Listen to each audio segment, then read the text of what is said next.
ದೇಶದ ಕಾನೂನು ಸಂವಿಧಾನದಲ್ಲಿ ಡಿಜಿಟಲ್ ಅರೆಸ್ಟ್ ಎನ್ನುವ ವಿಧಾನವೇ ಇಲ್ಲ. ಮುಂಬೈ ಸೇರಿದಂತೆ ಎಲ್ಲಿಯೂ ಯಾವುದೇ ತನಿಖಾ ಸಂಸ್ಥೆಗಳು ಡಿಜಿಟಲ್ ಅರೆಸ್ಟ್ ಮಾಡುವುದಿಲ್ಲ. ಇದರ ಬಗ್ಗೆ ಜನರಿಗೆ ಸಾಮಾನ್ಯ ಜ್ಞಾನ ಇರಬೇಕಾಗುತ್ತದೆ ಎಂದು ನಗರ ಪೊಲೀಸ್ ಆಯುಕ್ತ ಬಿ ದಯಾನಂದ್ ತಿಳಿಸಿದ್ದಾರೆ. ಯಾವುದೇ ತನಿಖಾ ಸಂಸ್ಥೆಗಳು ಡಿಜಿಟಲ್ ಅರೆಸ್ಟ್ ಮಾಡುವುದಿಲ್ಲ. ಈ ಬೆದರಿಕೆ ಕರೆಗಳ ಕುರಿತು ಸಾರ್ವಜನಿಕರು ತಿಳಿದುಕೊಳ್ಳಬೇಕಿದೆ ಎಂದು ಪತ್ರಿಕಾಗೋಷ್ಠಿಯಲ್ಲಿ ಕಮಿಷನರ್ ತಿಳಿಸಿದರು.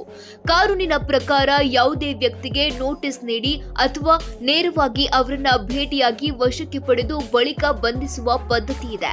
ಬಂಧಿಸಿದ ಆರೋಪಿಯನ್ನ 24 ಗಂಟೆಯೊಳಗಾಗಿ ನ್ಯಾಯಾಲಯದ ಮುಂದೆ ಹಾಜರುಪಡಿಸಬೇಕು ಎಂಬ ಕಠಿಣ ಕಾನೂನಿದೆ. ಆದರೆ ಡಿಜಿಟಲ್ ಅರೆಸ್ಟ್ ಎಂಬ ಪದ್ಧತಿ ನಮ್ಮ ಕಾನೂನಲ್ಲಿ ಇಲ್ಲ ಎಂದು ಸ್ಪಷ್ಟಪಡಿಸಿದರು.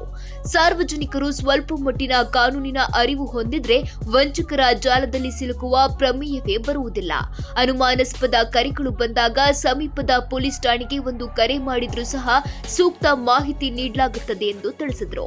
ಸರ್ಕಾರದ ಯಾವುದೇ ತನಿಖಾ ಸಂಸ್ಥೆಗಳು ವಿಡಿಯೋ ಕರೆಯ ಮೂಲಕ ತನಿಖೆ ಕೈಗೊಳ್ಳುವುದಿಲ್ಲ. ಮೊದಲು ನೋಟಿಸ್ ನೀಡಿ ಇಲ್ಲವೇ ನೇರವಾಗಿ ಬಂದು ತನಿಖಾ ಸಂಸ್ಥೆಗಳು ತನಿಖೆ ನಡೆಸುತ್ತವೆ. ಆದ್ದರಿಂದ ಮೊಬೈಲ್ ಕರೆಗಳ ಮೂಲಕ ಯಾರಾದರೂ ಸಂಪರ್ಕಿಸಿ ಡಿಜಿಟಲ್ ಅರೆಸ್ಟ್ ಎಂದು ಬೆದರಿಕೆ ಹಾಕಿದರೆ ಜನರು ಎಚ್ಚೆತ್ತುಕೊಂಡು ಸ್ಥಳೀಯ ಪೊಲೀಸರಿಗೆ ತಿಳಿಸೋದು ಸೂಕ್ತ ಎಂದರು.